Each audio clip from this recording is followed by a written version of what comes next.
I'm a big proponent of that you don't have to go far to make an interesting photo.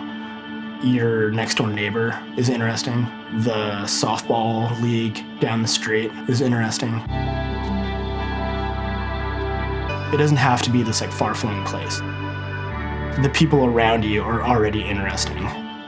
You just have to pay attention to them.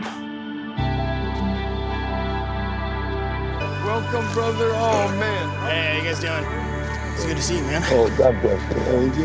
Angel. Good to see you, Jared. Always good to see you. My favorite thing about making photographs at Jimmy Valiant's wrestling school is that there's such a warmth and strong community at Jimmy's that you can't help but feel like included. Everybody is on board. Like, I'm part of the scene right now. Like, I've figured out a way to kind of blend in.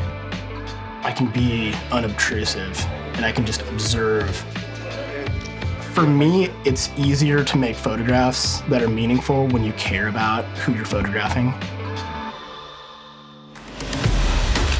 I never want to be somebody that takes. I want to make sure that I'm collaborating with this group of people to make something that celebrates who they are, what they do.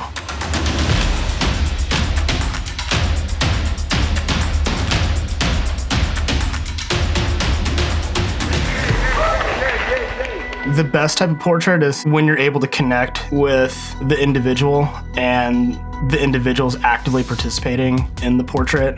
It's just two people relating together and there just happens to be a camera in the middle. Sometimes you have about 45 seconds to do that. Sometimes you get 2 days. There are little tricks of posing people. Nobody looks good with their arms crossed.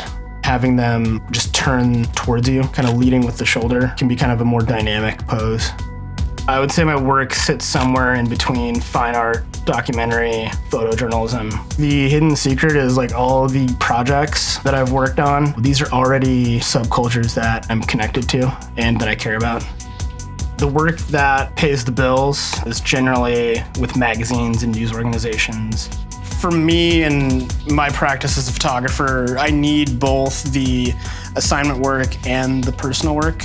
You know, the more photos you make, the more situations that you put yourself into, the more people you interact with, like, those are all opportunities to learn and to grow and like push your photography. I'm naturally a shy person. It takes a lot for me to motivate myself to go approach somebody that I don't know. Bringing out a smartphone, asking somebody to pose is a pretty easy thing. The intimidation factor of having a giant camera up to your face is gone. But the best advice that I could give is have a conversation. Find what blows your hair back. Spend time with that individual, that place. Once you do, and once you start the conversation, you won't regret it. Right there.